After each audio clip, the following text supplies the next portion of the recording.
તો વાત કરીએ મોરબી જિલ્લાની મોરબીના જેતપર નજીક ધરણા પર બેઠેલા એક ખેડૂતની તબિયત લથડી હોવાના સમાચાર છે।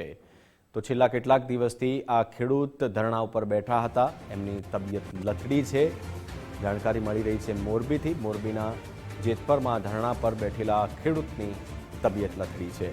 નિલેશ એરવાડિયા છેલ્લા 5 દિવસથી આ મરણાંત ઉપવાસ પર બેઠા છે।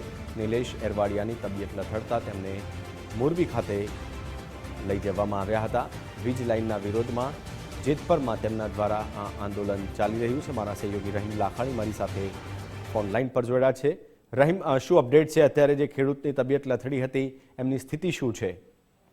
ચોક્કસપણે જે રીતના વાત કરવામાં આવે તો 5 દિવસથી આ અમરનાથ ઉપવાસ શરૂ કરવામાં આવી છે। 5 જેટલા લોકો છે તે ખેડૂતોની માંગને લઈ જેતપર ગામે આ ઉપવાસ આંદોલન શરૂ કર્યું છે। અગાઉ પણ એક ખેડૂતની તબિયત લથડી હતી ને તેમને 108 મારફતે મોરબી સિવિલ હોસ્પિટલે સારવાર માટે ખસેડવામાં આવ્યા। ત્યારે વધુ એક ખેડૂત આગેવાન છે નિલેશ એરવાડિયા છે, તેની તબિયત લથડતા 108 મારફતે હાલ મોરબી સિવિલ હોસ્પિટલ ખાતે ખસેડવામાં આવ્યા છે। હોસ્પિટલે પહોંચતા જ તેમને હાલ સારવાર શરૂ કરવામાં આવી છે। જોકે જે નિલેશ એરવાડિયા જ્યારે હોસ્પિટલે ખસેડવામાં આવતા હતા ત્યારે તેણે પણ નિવેદન આપ્યું છે કે હું મારું આંદોલન છે તે યથાવત રાખવાનું છું।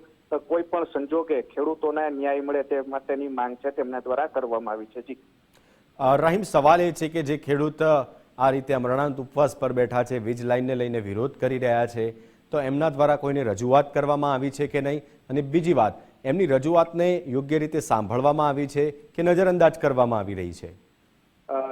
ચોક્કસપણે અગાઉ તેમના દ્વારા જેતપરથી મોરબી કલેક્ટર કચેરી સુધી ટ્રેક્ટર રેલી છે તે યોજવામાં આવી હતી અને ત્યાં કલેક્ટરને રજૂઆત કરવામાં આવી હતી। તેઓની માંગ છે કે જે કલેક્ટર દ્વારા જે પરિપત્ર જાહેર કરવામાં આવ્યો છે તે મુજબ સહાય નહીં, પરંતુ જે કેન્દ્ર સરકારના જે નિયમો છે તેમને આધીન તેમને સહાય આપવામાં આવે તેવી માંગ કરવામાં આવી છે। સાથે સાથે ખેડૂતોએ એવી પણ રજૂઆત કરી હતી કે વીજ પોલ છે તે રોડથી અને ત્રણ ખેતરો પછી વીજ પોલ આવતો હોય છે, તો બાકીના ખેતરોમાંથી જે વાહનો અવર જવર કરતા હોય છે, હેવી વાહનો હોય છે, તો બાકીના ખેતરો છે તેમને પણ મોટા પાયે નુકસાન થઈ રહ્યું છે। તો તે ખેડૂતોનું શું, તેને લઈને રજૂઆતો કરવામાં આવી છે, પરંતુ હજી સુધી જે નિષ્પક્ષ જે કોઈ માંગ છે તેમને લઈને કોઈ પણ અધિકારીઓ દ્વારા તેમની સાથે ચર્ચા નથી કરવામાં, પરંતુ હાલ પોલીસ તંત્રને આગળ કરી અને કામ કરતા હોવાનો આરોપ છે તે ખેડૂતો દ્વારા લગાવવામાં આવ્યો છે। જી બિલકુલ રહીમ, તમામ અપડેટ્સ માટે આપનો આભાર। મારા સહયોગી રહીમ લાખાણી